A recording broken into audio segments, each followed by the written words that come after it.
আসসালামু আলাইকুম। সবাই কেমন আছেন? আশা করি সবাই ভালো আছেন। আজ আপনাদের জন্য নিয়ে এসেছি গল্পের দ্বিতীয় পর্ব। আশা করি গল্পটি আপনাদের ভালো লাগবে। তাহলে চলুন শুরু করা যাক। না, জানতে হবে ছেলেটা কেন চুরি করে। হঠাৎ আমি কিছু জিজ্ঞেস করার আগেই চোরটা আমার পায়ে ধরে যা বলল। ভাই ভাই, আমাকে পুলিশে দেবেন না। আমার একটা সংসার আছে, বউ বাচ্চা আছে, আর কয়েকটা গার্লফ্রেন্ডও আছে। আমি জেলে গেলে ওগুলো না খেয়ে মরবে। আমি ওর কথা শুনে বিস্ময়ে অবাক হয়ে গেলাম। বলে কি বেটা, সংসার আছে আবার গার্লফ্রেন্ডও আছে? চোর বেটার এই কথাটা মাথার উপর দিয়ে গেল। তাই চোরকে প্রশ্ন করলাম, তোর সংসার আছে আবার গার্লফ্রেন্ড আছে মানে কি? চোর বলে, আসলে ভাই আমার সংসারটা গ্রামে থাকে, একটা বউ আছে আর দুটো বাচ্চা, সেখানে মাসে মাসে টাকা পাঠাতে হয়। আর এখানে কয়েকটা গার্লফ্রেন্ড বানিয়েছি, ওদের পেছনেও অনেক টাকা খরচ করতে হয়। ওর কথা শুনে আমি হা হয়ে গেলাম। সংসারে বউ বাচ্চা আছে, তারা গ্রামে থাকে, এখানে কয়েকটা গার্লফ্রেন্ড আছে, তাদের পিছনেও টাকা খরচ করতে হয়। এত দিক সামলায় কিভাবে সে? আমি বললাম, তুই চুরি ছাড়া আর কি কাজ করিস? চোর বলে, একটা ছোটখাটো জব করি, ওই টাকা বাড়িতে পাঠাই, আর এসব চুরির টাকা দিয়ে গার্লফ্রেন্ডগুলো পুষি। আমি বললাম, ভালোই তো। আচ্ছা তুই আমাকে একটা কথা বল, তোর তো কয়েকটা গার্লফ্রেন্ড আছে, তাহলে বউ দিয়ে কি করবি? ওকে ডিভোর্স দিয়ে দে। চোর বলে, কি বলেন আপনি ভাইয়া? আমি কেন ওকে ছাড়বো? ও আমার বাচ্চার মা, আর বড় কথা হলো আমি ওকে ভালোবাসি। আমি বললাম, বুঝলাম তুই ওকে ভালোবাসিস, আমার মনে হয় তোর স্ত্রী তো তোকে ভালোবাসে না। চোর আবার জোর গলায় বলে, না ভাইয়া, তেমন কিছুই না, সে আমার থেকেও বেশি আমাকে ভালোবাসে, সে আমাকে অনেক বিশ্বাস করে। আমি বললাম, সে তোকে বিশ্বাস করে, কিন্তু তুই তার বিশ্বাসের কতটুকু মর্যাদা রেখেছিস? তার ভালোবাসার কতটুকু দাম দিয়েছিস? তাকে ধোকা দিয়ে এখানে গার্লফ্রেন্ডদের সাথে ঘুরে বেড়াচ্ছিস, বড় বড় রেস্টুরেন্টে নিয়ে খাওয়াচ্ছিস, ভালো ভালো দামি দামি পোশাক কিনে দিচ্ছিস, তাদের জন্য জীবনের মায়া না করে চুরি করছিস। কোন লাভে বলতে পারিস? আজ আমি তোকে পুলিশে দিয়ে দিলে তোর গার্লফ্রেন্ডরা সবাই আসবে তোকে দেখতে। তোর জন্য কি তাদের চোখের পানি পড়বে? না, পড়বে না। কারণ তারা তোকে ভালোবাসে না, তোর টাকাকে ভালোবাসে। তোর কিছু হলে তোর বাচ্চাদের ভবিষ্যৎ নষ্ট হবে, তোর স্ত্রী কেঁদে কেঁদে বুক ভাসাবে, বাচ্চাদের জন্য দাঁড়ে দাঁড়ে ভিক্ষে করবে, মানুষের কাছে হাত পাতবে। সেটা কি তোর ভালো লাগবে? পরকীয়া পাপ কাজ, এই পরকীয়ায় লিপ্ত হলে জীবন ধ্বংস হয়ে যায়। দুনিয়াতেও শান্তি নেই, আখেরাতে তো নেই। তাহলে লাভ কি বল? সৎপথে চলো, উপার্জন করে নিজের সংসার নিয়ে থাকো। যদি একা থাকতে ভালো না লাগে, তাহলে নিজের বউ বাচ্চাকে নিজের কাছে এনে রাখো, নিজের স্ত্রীকে নতুন করে ভালোবাসতে শিখ, তাহলে দেখবি সবখানে সুখ আর সুখ। জানি না আমার কথাগুলো তুই কতটুকু বুঝলি, তবে আমি তোর ভালোর জন্যই বলছি। এখান থেকে কিছু চুরি করার দরকার নেই, আমি তোকে 2000 টাকা দিচ্ছি, ওইটা নিয়ে যা। আর কোনোদিন এই এলাকায় আসবি না, দেখলে কিন্তু হাত পা ভেঙে গুঁড়ো করে দেবো। চোরটা এতগুলো কথা শোনার পরেও কোনো উত্তর করল না। আমি আর কথা বাড়ালাম না। তারপর চোরটাকে 2000 টাকা দিয়ে বিদায় করি। আসলে মানুষের কষ্ট আমার সহ হয় না। বর্তমান যুগে একটা গার্লফ্রেন্ড পুষলেই বাপের পকেট থেকে টাকা চুরি করতে হয়, আর ও তো কয়েকটা গার্লফ্রেন্ড পোষে, সাথে একটা সংসারও চালায়। চোরটার জন্য খুব মায়া হলো। আল্লাহই জানে ওর ভাগ্যে কি আছে। এদিকে এত কিছু হয়ে গেল, অথচ তোমার কোনো খবরই নেই। ও মরা ঘুম দিয়েছে আজ। অনেক রাত হয়েছে, নিজেরও খুব ক্লান্ত লাগছে, তাই তোমার পাশে গিয়ে শুয়ে পড়লাম। একসময় এটা সেটা ভাবতে ভাবতে ঘুমিয়ে পড়লাম। সকালে তোমার ডাকে ঘুম ভাঙলো। চোখ খুলে দেখি তোমা আমার জন্য চা নিয়ে এসেছে। বিয়ের এতদিন হয়েছে, অথচ ও কোনোদিন আমার আগে ঘুম থেকে ওঠেনি, কিন্তু আজ ও আমার জন্য সকাল সকাল চা নিয়ে এসেছে। বাহ, খুব ভালো তো। তবে আমার মনে হয় আমি স্বপ্ন দেখছি। কিন্তু না, তমা আমার হাত ধরে টানাটানি করে আমার ধারণা ভুল প্রমাণিত করলো। হঠাৎ করে মেঘ না চাইতে বৃষ্টি কেন? কিছুই বুঝে উঠতে পারছি না। আমাকে অবাক হয়ে তাকিয়ে থাকতে দেখে তমা বলে, কি হলো, চাটা হাতে নাও, নইলে যে ঠান্ডা হয়ে যাবে। আমি কোনো রকম নিজেকে স্বাভাবিক করে চায়ের কাপটা হাতে নিলাম। আজ যেন তোমাকে অন্যরকম লাগছে। সকাল সকাল ঘুম থেকে ওঠা, আমার জন্য চা নিয়ে আসা, আবার সোজা আপনি থেকে তুমি করে বলা, কেমন যেন অদ্ভুত অদ্ভুত ঠেকছে ব্যাপারটা। আমার ভাবনে ছেদ পড়লো তোমার কথায়। সে বলে, তুমি ফ্রেশ হয়ে আসো, আমি তোমার জন্য নাস্তা রেডি করছি। ততক্ষণে আমি চায়ে চুমুক দিয়েছি। তোমার এই কথা শুনে আমি বিষম খেলাম। চাটা আমার নাকি মুখে উঠে গেল, আবার নাস্তাও রেডি করবে আমার জন্য। আজ সকাল সকাল সারপ্রাইজ একটু বেশি বেশি হয়ে যাচ্ছে না? ততক্ষণে তোমা চলে গেল। আমি শুধু ফ্যাল করে ওর চলে যাওয়ার দিকে তাকিয়ে আছি। মনে মনে একটু খুশি হলাম। এতদিনে হয়তো আল্লাহ আমার দিকে মুখ ফিরে তাকিয়েছে। আমি যে খুশি হয়েছি বেশ, সেটা তোমাকে বুঝতে দিলাম না। দেখি না জল কত দূর গড়ায়। আমি নাস্তা করে চলে গেলাম অফিসে। আজকের সকালের ব্যাপারটা সারাদিন ভেবে গেলাম, আর ভাবলাম রাতে চোর আসার ব্যাপারটা নিয়ে। চোরটা আসার পর থেকে তোমার চেঞ্জ হয়েছে। রাতে কি সে দেখেছিল চোরটাকে? আর চোরটাকে দেখলেও চেঞ্জ হওয়ার মানে কি? কিছু মাথায় আসছে না, সবকিছু যেন মাথার উপর দিয়ে যাচ্ছে। কোনো রকম দোটানা মন নিয়ে অফিসের কাজ শেষ করলাম। তারপর সন্ধ্যার দিকে বাসায় ফিরে আসলাম। বাসায় ফিরে খেলাম আরেক ধাক্কা। প্রতিদিন বাসায় থাকা কাজের মেয়েটা দরজা খুলে দেয়, কিন্তু আজ তোমার নিজে খুলে দিয়েছে দরজা। শুধু তাই নয়, লম্বা করে সালাম দিল আমাকে। আজ এসব কি হচ্ছে আমার সাথে? আমার যেন সব গুলিয়ে যাচ্ছে। সকালে একের পর এক সারপ্রাইজ, সন্ধ্যার দিকে বাসায় ফিরে আবার সারপ্রাইজ। এগুলো কি সত্যি ঘটছে আমার সাথে, নাকি আমি জেগে জেগে স্বপ্ন দেখছি? তমা আমাকে এভাবে দাঁড়িয়ে থাকতে দেখে বলে, কি হলো, এভাবে দাঁড়িয়ে কি ভাবছো? আমি কিন্তু তোমাকে সালাম দিয়েছি, কই তুমি তো সালামের উত্তর দিলে না। আমি নিজেকে স্বাভাবিক করে বললাম, না না তেমন কিছু না, ওয়ালাইকুম সালাম। তারপর তোমার সাইড হয়ে দাঁড়াই, আমি ভেতরে প্রবেশ করি। সে পেছন থেকে বলে, তুমি ফ্রেশ হয়ে নাও, আমি তোমার জন্য কফি নিয়ে আসছি। আমি কিছু না বলে সোজা নিজের রুমে চলে এলাম। তারপর ফ্রেশ হয়ে একটা হাদিসের বই নিয়ে খাটে হেলান দিয়ে বসলাম। তার কিছুক্ষণ পরই তমা আসে 2 কাপ কফি নিয়ে। আমাকে কফি এগিয়ে দিয়ে বলে, এই নাও তোমার কফি। আমি হাতে নিয়ে বললাম, ধন্যবাদ, একটা কথা জিজ্ঞেস করার ছিল। তমা বলে, কি কথা বলো। আমি বললাম, তোমার শরীর ঠিক আছে তো? তমা ভুরুর কুঁচকে বলে, কেন বলো তো, আমাকে দেখে কি অসুস্থ মনে হয়? আমি বললাম, না তা তো মনে হয় না, এমনি জিজ্ঞেস করলাম। তুমি দাঁড়িয়ে কেন, বসো। তমা আমার সামনে একদম আমার গা ঘেঁষে বসে। আমি তো অবাকের উপর অবাক হচ্ছি আজ। এতটা পরিবর্তন মানুষ একটা কিভাবে হতে পারে এত তাড়াতাড়ি? 2 দিন আগেও রাকিবের জন্য কেঁদে কেঁদে বুক ভাসিয়ে দিয়েছে, আর আজ এতটা পরিবর্তন। আমি বললাম, তুমি কি কিছু বলবে? তমা বলে, একটা কথা ছিল। আমি বললাম, কি কথা বলো। তমা বলে, আমি কি তোমার বইগুলো পড়তে পারি, যদি তোমার আপত্তি না থাকে। আমি বললাম, বইগুলো তো পড়েই আছে, তোমার যখন মন চায় তুমি তখন পড়তে পারো, তার জন্য আমাকে জিজ্ঞেস করার প্রয়োজন নেই। এবার তমা আমাকে অদ্ভুত একটা প্রশ্ন করলো। তমা বলে, বলছিলাম কি তোমার কাছে কি ওই ধরনের বই আছে, যে বই পড়লে ভালোবাসার মানুষকে নিজের করে পাওয়া যেতে পারে? ওর মুখে এই কথা শুনে আমার কাশি উঠে গেল। আর একটু হলেই হয়তো গলা আটকে মরতাম। আমি চোখ বড় বড় করে তাকিয়ে আছি ওর দিকে, কিন্তু ওর প্রশ্নের কোনো উত্তর দিলাম না। আমাকে চুপ দেখে তমা বলে, চুপ করে আছো কেন, বললেন না যে ওইরকম বই আছে কিনা তোমার কাছে? আমি নিজেকে স্বাভাবিক করে বললাম, না আমার কাছে ওই ধরনের কোনো বই নেই, এমন বই পড়া উচিত না। কারোর ভালোবাসা অর্জন করতে হলে তার মনের মতো হতে হয়, তার জন্য সে যা পছন্দ করে তা করা উচিত, সে যেমন চায় তেমন ভাবে চলা উচিত, তাহলে তার ভালোবাসা অটোমেটিকলি পেয়ে যাবে। আচ্ছা, তুমি কি রাকিবের ভালোবাসা পাওয়ার জন্য কথা বলছো? যতটুকু তোমার কাছ থেকে শুনেছি রাকিব তোমাকে অনেক ভালোবাসে, তাহলে এসবের কি প্রয়োজন? তমা বলে, রাকিবের জন্য না, অন্য কারোর জন্য, যাকে আমার জীবনের সবচেয়ে বেশি প্রয়োজন, যাকে আমি অজান্তেই অনেক কষ্ট দিয়ে ফেলেছি। তার ভালোবাসা অর্জন করতে চাই। জানো, সে খুব অদ্ভুত, তার পছন্দ অপছন্দ সে কোনোদিন বলেনি, আর আমি কি বোকা, কোনোদিন জানতেও চাইনি। এই বলে তমা চুপ হয়ে গেল। এদিকে আমি পড়ে গেলাম ধন্দে।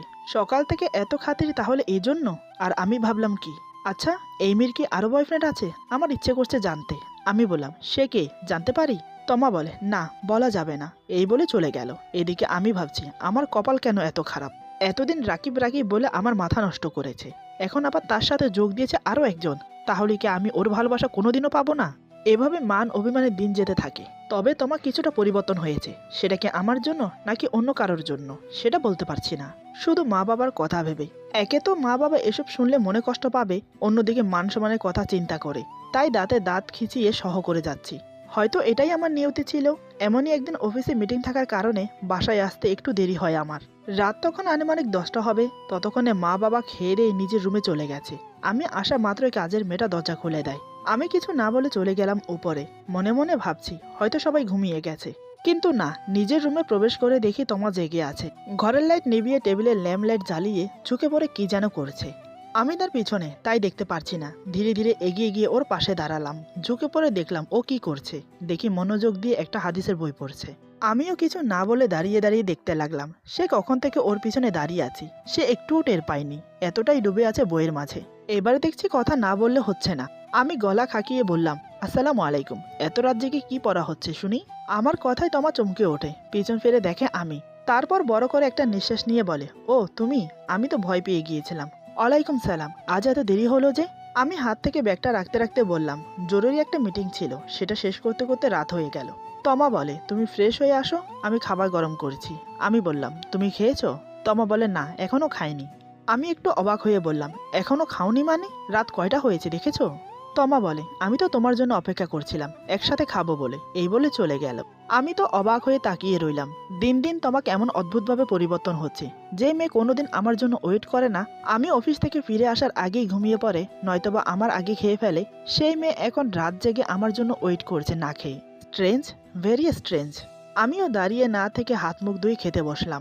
দুজন পাশাপাশি বসেছি। তমা আমাকে একটু একটু করে বেড়ে দিচ্ছে। ওর এত কেয়ার আমার যে ভালো লাগছে না তা কিন্তু নয়, তবে মনে মনে অনেক খুশি হয়েছি। খাবারের মাঝে তমা আমাকে আর চোখে দেখছে, সেটা আমি বেশ কয়েকবার খেয়াল করলাম বলতে আমিও যে দেখছি না তা কিন্তু নয়, তাই তো বারবার চোখাচোখি হচ্ছে। হঠাৎ তমা আমাকে প্রশ্ন করে, আচ্ছা তুমি তো অনেক হাদিসের বই পড়েছো। আমি বললাম, হ্যাঁ পড়েছি। তমা বলে, তাহলে বলো তো, স্বামী স্ত্রী একসাথে খেতে বসলে কি নেকি হয়? আমি খুব স্বাভাবিকভাবেই উত্তর দিলাম, হ্যাঁ নেকি হয়। তমা বলে, আর কিসে নেকি হয়? আমি বললাম, খাবারের সময় কথা বলা বারণ, তাই খাবারটা শেষ করে নাও, তারপর বলছি। এরপর তমা আর কোনো কথা বলে না। কিছুক্ষণ পর দুজনের খাবার শেষ হলো। আমি হাত ধুয়ে রুমে চলে গেলাম। এর কিছুক্ষণ পর তমা রুমে আসে। আসার সময় দুটো কোল্ড কফি বানিয়ে নিয়ে আসে। তারপর একটা কফি আমাকে দিয়ে অপর কফিটা নিয়ে বসে পড়ে। আমাকে উদ্দেশ্য করে বলে, এবার বলো। ততক্ষণে আমার মাথা থেকে বেরিয়ে গেছে কথাটা। আমি বললাম, কি বলবো? তমা বলে, কি আবার, একটু আগে বললাম না স্বামী স্ত্রী আর কি কি কাজ করলে নেকি পাওয়া যায়। আমি একটু মুচকি হেসে বললাম, কিছু মনে করো না, একটা কথা জানতে পারি? আমার মুখে হাসি দেখে তমা একটু অবাক হয়। সে অবাক দৃষ্টিতে তাকিয়ে আমাকে বলে, কি কথা? আমি বিনা সংকোচে বললাম, আজ হঠাৎ এত আগ্রহ কেন এসব জানার? দেখো, জানতে ইচ্ছে করছে তাই জিজ্ঞেস করছি। তুমি যদি বলতে না চাও তাহলে থাক। তমা বলে, জানার খুব ইচ্ছে, তাই জানতে চাইছি। আমি বললাম, জানার যখন ইচ্ছে তাহলে বেশ, শোনো। দেখো, স্বামী স্ত্রীর প্রতি কদমে কদমে নেকি আছে। যেমন ধরো, এই যে তুমি আর আমি বসে বসে গল্প করছি, এতেও কিন্তু নেকি আছে। আমাদের রাসূলুল্লাহ সাল্লাল্লাহু আলাইহি ওয়াসাল্লাম নারীদের ব্যাপারে সবচেয়ে বেশি ভয়ের কথা বলেছেন। জানিয়েছেন অধিকাংশ নারী জাহান্নামী। তাই নারীদেরকে দাম্পত্য জীবনে স্বামী স্ত্রীর সম্পর্ক সুন্দর ও নিরাপত্তা করার অনেক নসিহা পেশ করেছেন। স্বামী স্ত্রীর সম্পর্ক যত উত্তম ও মধুর হবে, দাম্পত্য জীবনের সুখ ও শান্তি তত বেশি বৃদ্ধি পাবে। কোরআন এবং হাদিসের বিবরণ থেকে জানা যায় যে উত্তম স্ত্রী হলো তারা যারা স্বামীকে যথাযথভাবে সম্মান করে। কারণ পরস্পরের প্রতি যথাযথ সম্মানই দুনিয়া ও পরকালের সফলতা লাভের উপায়। অতঃপর স্বামীর ধন সম্পদ সংরক্ষণ করার পাশাপাশি নিজেদের সতীত্ব রক্ষায় সতর্ক থাকে। স্বামীর উপস্থিতি কিংবা অনুপস্থিতিতে এই দুটি কাজ স্ত্রীর প্রধান কর্তব্য। স্বামী স্ত্রীর সম্পর্ক কতটা গাঢ় তার প্রমাণ কোরআনে কারিমে আল্লাহ তাআলা তা ঘোষণা করেন। তারা তোমাদের পোশাক স্বরূপ এবং তোমরাও তাদের পোশাক স্বরূপ। সূরা বাকারা আয়াত 187। সুতরাং স্ত্রীর উচিত স্বামী উপস্থিত অনুপস্থিত সর্ব অবস্থায় নিজের ইজ্জত হেফাজত করা, স্বামীর আনন্দে নিজেকে সমপ্রেক্ষিত করা। হাদিসে পাকে এসেছে, রাসূল সাল্লাল্লাহু আলাইহি ওয়াসাল্লাম বলেছেন, উত্তম স্ত্রী হলো সেই, যখন তুমি তার দিকে তাকাও তখন সে তোমাকে আনন্দিত করে, যখন তাকে আদেশ করো তখন সে অনুগত করে, আর যখন তুমি স্থানান্তরে যাও তখন সে তার ইজ্জত রক্ষা করে এবং তোমার সম্পদ হেফাজত করে। তাছাড়া যে স্ত্রী ইসলামী শরীয়তে হুকুম আহকাম মেনে চলে, স্বামীর আনুগত করে, তার খেদমত করে এবং নিজের সতীত্ব রক্ষা করে, হাদিসে পাকে তার জন্য জান্নাতের সুসংবাদ দেয়া হয়েছে। হাদিসে এসেছে, হযরত আব্দুর রহমান ইবনে আউফ রাদিয়াল্লাহু আনহু থেকে বর্ণিত, তিনি বলেছেন, রাসূলুল্লাহ সাল্লাল্লাহু আলাইহি ওয়াসাল্লাম বলেন, যে নারী ৫ ওয়াক্ত নামাজ আদায় করে, রমজান মাসে রোজা রাখে, লজ্জাস্থান হেফাজত করে এবং স্বামীর অনুগত থাকে, তাকে বলা হবে, তুমি যে দরজা দিয়ে চাও জান্নাতে প্রবেশ করো। মুসনাদে আহমদ। আবার যে নারী স্বামীর সঙ্গে উত্তম আচরণ করে না এবং স্বামীর প্রতি অসন্তুষ্ট থাকে, তার সম্পর্কে হাদিসে কঠোরভাবে সতর্কতার কথা বলা হয়েছে। আমি এইটুকু বলে চুপ করলাম। আমি চুপ হতেই তমা বলে, থামলে কেন, কি বলা হয়েছে বলো? আমি বললাম, রাত তো অনেক হয়েছে, আরও শুনতে চাও? তমা বলে, রাত অনেক হয়েছে তাতে কি, কাল তো তোমার ছুটি, বাকিটা শেষ করো না। আমি শুনবো। মেয়েটার আগ্রহ দেখে আমার ভালো লাগলো। ও যে নিজে থেকে শুনতে চাইছে সেটাই অনেক। আমি আবার বলতে শুরু করলাম, রাসূলুল্লাহ সাল্লাল্লাহু আলাইহি সাল্লাম বলেছেন, তার কোনো নামাজ কবুল হয় না, কোনো নেক আমল উপরে উঠানো হয় না, যতক্ষণ স্বামী তার প্রতি সন্তুষ্ট না হবে। ইবনে হিব্বাস। স্বামীর সঙ্গে স্ত্রীর আচরণ কেমন হবে তা প্রিয় নবী সাল্লাল্লাহু আলাইহি সাল্লামের সঙ্গে এক নারীর আলাপচারিতায় ফুটে উঠেছে। হাদিসে এসেছে, হযরত হুসাইন ইবনে মহসিন থেকে বর্ণিত, তার এক ফুফি প্রিয় নবী সাল্লাল্লাহু আলাইহি ওয়াসাল্লামের কাছে কোনো এক প্রয়োজনে এসেছিলেন। তার প্রয়োজন পূর্ণ হলে প্রিয় নবী সাল্লাল্লাহু আলাইহি ওয়াসাল্লাম বলেন, তুমি কি বিবাহিতা? তিনি বলেন, হ্যাঁ। প্রিয় নবী সাল্লাল্লাহু আলাইহি ওয়াসাল্লাম বলেন, তুমি স্বামীর সঙ্গে কেমন আচরণ করে থাকো? তিনি বলেন, আমি একেবারে অপারগ না হলে তার সেবা ও আনুগত্যের টিকিটি করি না। তখন প্রিয় নবী সাল্লাল্লাহু আলাইহি সাল্লাম বলেন, স্বামীর সঙ্গে তোমার আচরণ কেমন তা ভেবে দেখো, কারণ স্বামী তোমার জান্নাত কিংবা জাহান্নাম। মুসনাদে আহমেদ। কোরআন হাদিসের আলোকে বোঝা যায় যে স্বামী স্ত্রীর সম্পর্ক দাম্পত্য জীবনের সুখ শান্তি লাভই শুধু জরুরি নয়, বরং পরকালের সফলতাও খুবই জরুরি। তাই পরস্পরের প্রতি সম্মান বজায় রাখাও জরুরি। বিশেষ করে স্বামী উপস্থিত ও অনুপস্থিত সর্ব অবস্থায় স্বামীর অধিকারগুলো রক্ষা করা স্ত্রীর জন্য অবশ্যই কর্তব্য। আল্লাহ তাআলা মুসলিম উম্মাহার সব স্বামী স্ত্রী কোরআন সুন্নাহ ভিত্তিক জীবনযাপন করার তৌফিক দান করুক। স্ত্রীদেরকে স্বামীর হক সমূহ যথাযথ রক্ষা করার মাধ্যমে দুনিয়া ও পরকালের সফলতা লাভ করার তৌফিক দান করুক, আমিন। এই বলে আমি আমার কথা শেষ করলাম। তমার দিকে তাকিয়ে দেখি তমা মাথা নিচু করে বসে আছে আর মনোযোগ দিয়ে আমার বলা কথাগুলো শুনছে।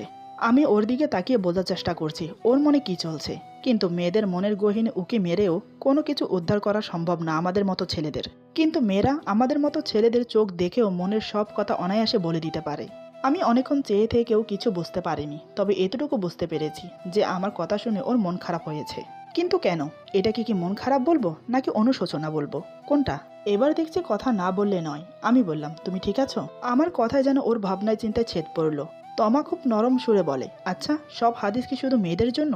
ছেলেদের জন্য কি কিছু নেই? আমি ওর কথায় মুচকি হেসে বললাম, থাকবে না কেন, অবশ্যই আছে। তবে সেটা তোমাকে কালকে বলবো, আজ আর নয়। আমি আজ খুব ক্লান্ত, শরীরটা ম্যাচম্যাচ করছে, এখন একটু ঘুমের প্রয়োজন। আমার কথা শুনে তমা বলে, সরি সরি, আমার ভাবা উচিত ছিল। আজ তোমার উপর অনেক ধকল গেছে। ঠিক আছে, তুমি ঘুমিয়ে পড়ো। আমি বললাম, আরে সরি বলতে হবে না, আমি ঠিক আছি। তুমি একটা কাজ করো, আমি সকালে বাইরে যাওয়ার আগে একটা হাদিসের বই রেখে যাব। আশা করি এটা পড়লে তুমি সব বুঝে যাবে। আর যদি না বোঝো তাহলে আমি পরে না হয় বুঝিয়ে দেব। এই বলে শুয়ে পড়ি। আমি শোয়ার কিছুক্ষণ পর তমা এসে আমার পাশে শুয়ে পড়ে। আমি শোয়া মাত্রই ঘুমের ঘরে ঢলে পড়লাম। তমা এখনো ঘুমায়নি। তার মাথায় ঘুরপাক খাচ্ছে আজকের বলা হাদিসগুলোর কথা। সে যে অজান্তে আমার সাথে অনেক অন্যায় করেছে, সেটা এখন সে হাড়ে হাড়ে বুঝতে পারছে। আসল জিনিস ছেড়ে মরিচিকার পিছনে এতদিন ছুটেছে। এপাশ ওপাশ করেও তোমার ঘুম আসছে না। এদিকে বাহিরে পুরো আকাশ জুড়ে মেঘ ছুঁয়ে গেছে। বর্ষাকাল এমনই হয়, কখনো রোদ, কখনো রাতের বেলায় চাঁদের আলো, কখনো সবকিছুকে ঢেকে ছেয়ে যায় পুরো আকাশে মেঘ। মেঘের রাত দিন দেখতে হয় না, যখন তখন হুটহাট আকাশ ছেয়ে বাদলার সৃষ্টি করে। এখনো ঠিক তেমনটাই হয়েছে। আমি যখন আসছি তখন পুরো আকাশ জুড়ে তারার খেলা। চারিপাশে মৃদুমন্দ বাতাস বইছে। স্পষ্টভাবে আকাশে রূপালী চাঁদ। বাইরের দৃশ্যটা বেশ মনোরম ছিল। এখন রাত বাড়তে পুরো আকাশ জুড়ে মেঘের ছড়াছড়ি, যে কোনো মুহূর্তে বৃষ্টি নামতে পারে। রাত তখন আনুমানিক 1টা হবে। আমি গভীর ঘুমে মগ্ন, কিন্তু তমা, তার চোখে ঘুম নেই। সে নিজেও জানে না কেন হচ্ছে এমন ওর সাথে। ঘুমের লেশ মাত্রও নেই ওর চোখে। বাহিরে যে মেঘ জমেছে তারও কোনো খেয়াল নেই। একটু পরপর বিজলি চমকাচ্ছে, মাঝে মাঝে কান ফাটানো বাজ পড়ছে।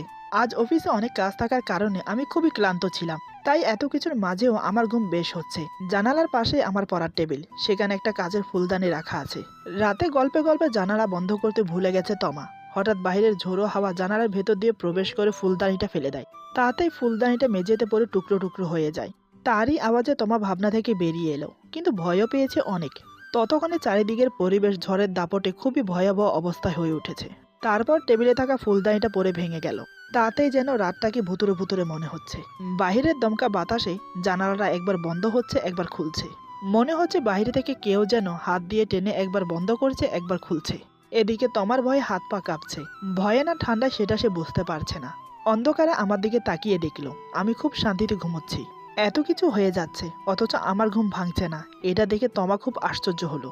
একটা মানুষ এত ঝড় বৃষ্টির রাতে এত আওয়াজের ভিতরে কিভাবে ঘুমোতে পারে, সেটাই যেন ওর মাথায় আসছে না। আচ্ছা, ওর কি ঠান্ডা লাগছে না? আমার তো ঠান্ডা লাগছে, তার চেয়ে বেশি ভয় লাগছে। এসবই ভাবছে মনে মনে তমা। তমা বিড়বিড় করে বলে, যা হবে পরে দেখা যাবে, এখন তো সে ঘুমোচ্ছে, কিছুই টের পাবে না।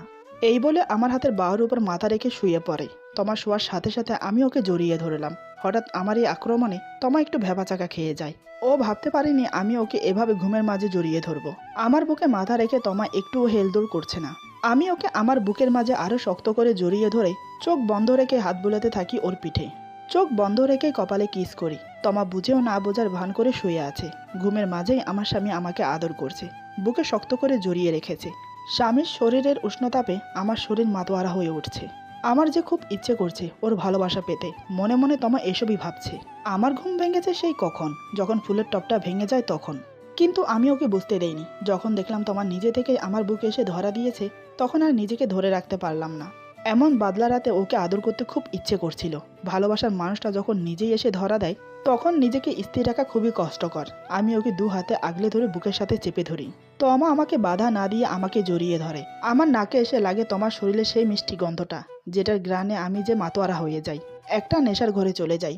তখন ইচ্ছে করে সব বাধা ছিন্ন করে ওকে আমার মতো করে আমি ভালোবাসি। এবার আমি সত্যি আর পারছি না। আমি ওর মাথা চেপে ধরে ওর ঠোঁটে ঠোঁট ডুবিয়ে দিলাম। ওর ঠোঁটের মিষ্টি স্বাদ গ্রহণ করতে লাগলাম। এত জোরে জোরে ওর ঠোঁটের সুধা প্রাণ করতে লাগলাম, ওর ঠোঁট লাল হয়ে উঠেছে। এমনিতেই ওর ঠোঁট লাল, আমার যে তৃষ্ণা মিটছে না। এবার আমি ওর চুল মুঠো করে ধরলাম, তাতেই তমা একটু গুঙ্গিয়ে উঠল। তারপরও তমা চোখ বন্ধ করে উপভোগ করেছে, একটুও নড়চড় করছে না। এভাবে বেশ কিছুক্ষণ কেটে যায়।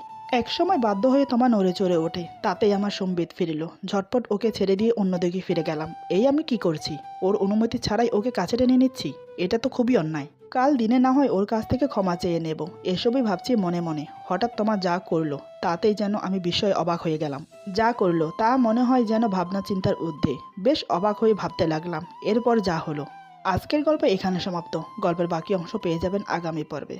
আজকের গল্পের ভয়েসটা হয়তো অন্যরকম ঠেকবে আপনাদের কাছে, কারণ আমার গলার সমস্যা হওয়ার কারণে ভয়েসটা আমি ভালোভাবে রেকর্ডিং করতে পারিনি। তারপরও চেষ্টা করেছি আপনাদের জন্য। যদিও কোথাও ভুল হয়ে থাকে তাহলে আমি খুবই দুঃখিত।